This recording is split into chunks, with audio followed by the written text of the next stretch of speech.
Markets are always changing, but around 2006, 2007, we didn't have as many properties as we do today, but people were leaving our properties to buy these giant homes. I mean, Ken and I were sitting there, our vacancies are going up because people are leaving to buy these mansions they can't afford.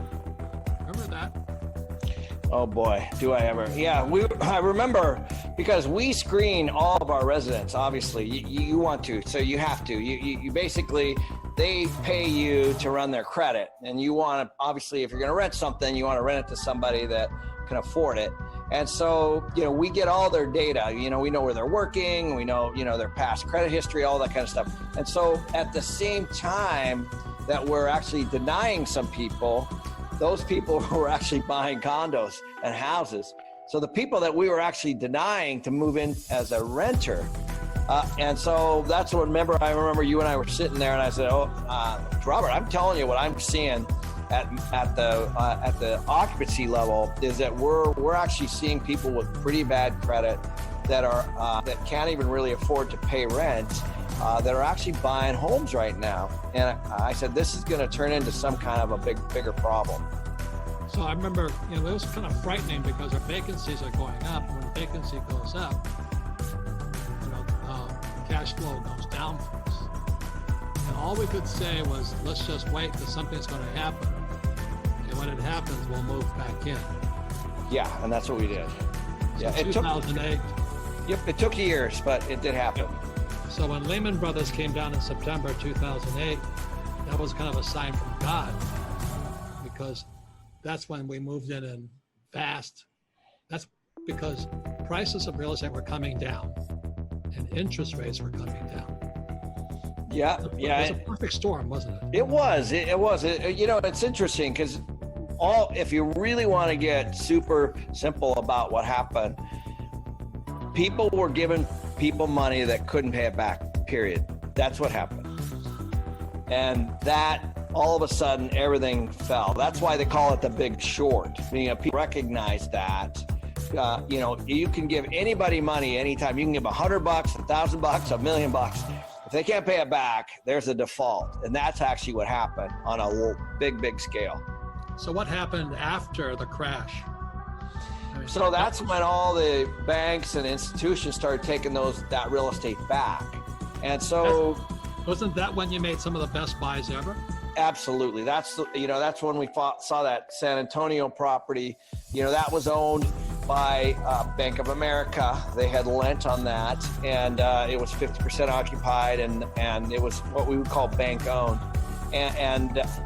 So yes, that's when you see all those things. It's incredibly difficult at that time, though, Robert, as you know, to buy, because everybody's hunkering down. Everybody's scared. Everybody's hunkering down on their money. The investors are going, real estate's a terrible, terrible time.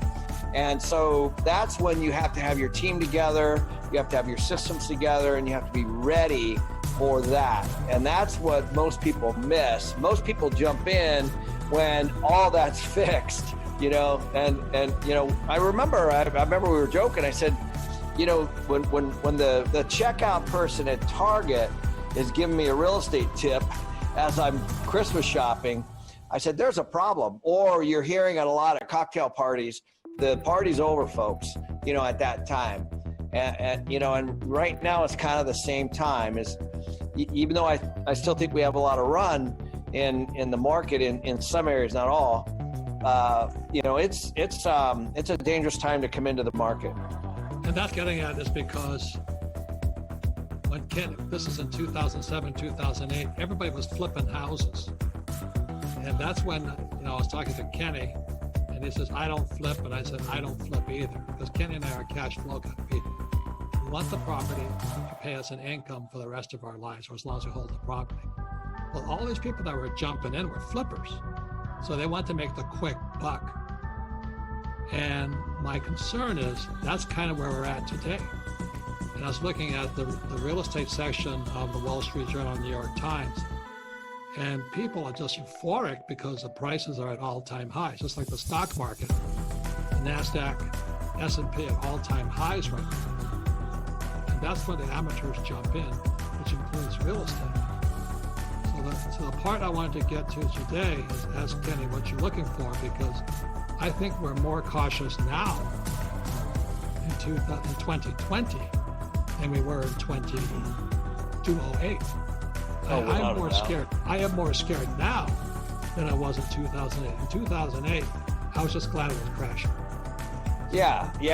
Well, how much more room do we have in this particular market, and where are we? And if you look at the money, that it's backing off. Rents are topping.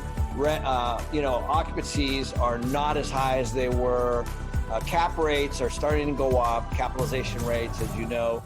We sold that big portfolio of ours, Robert, almost $300 million worth of stuff in the last 14 months. And our cap rates were in the low 4.2, which is really low. And so, if you don't understand cap rates, then you better be careful, because they're important as you invest. And so what we're starting to see. Anna, could you, I'll give people the definition of cap rate you gave me.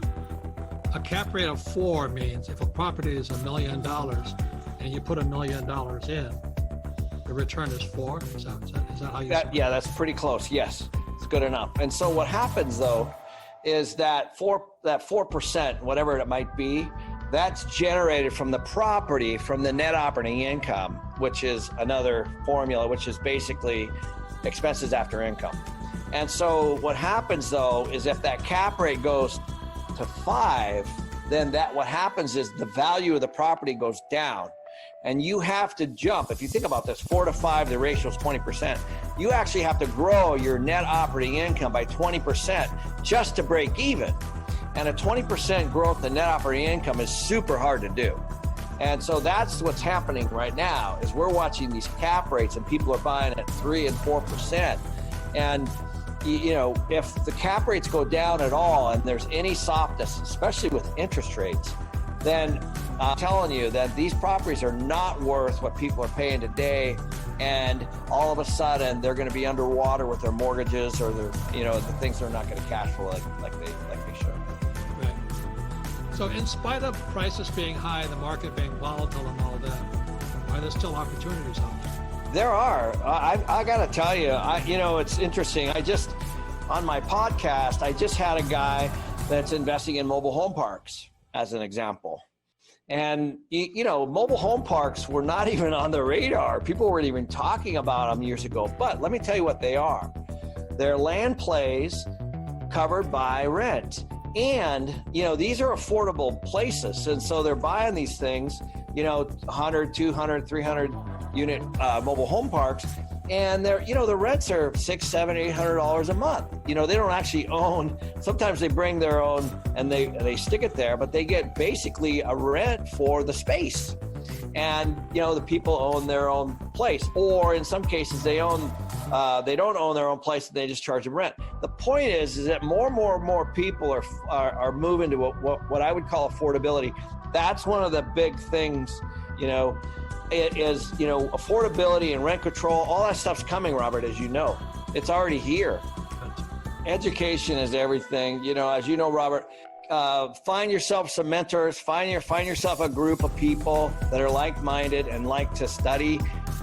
Even I, Robert, and you and I, we study a lot. That's why I created the KenMcElroy.com, the web, the videos and all that stuff, so people could just go on there and study and learn from real experts. That's where you can only get so much out of a textbook, though, and you can only get so much out of a video. You actually have to go out and, like you did with your stuff in Maui, and go out and actually learn. That's how you really learn. But do that first before you spend your money or somebody else's money. And, because the market's not always going to go up.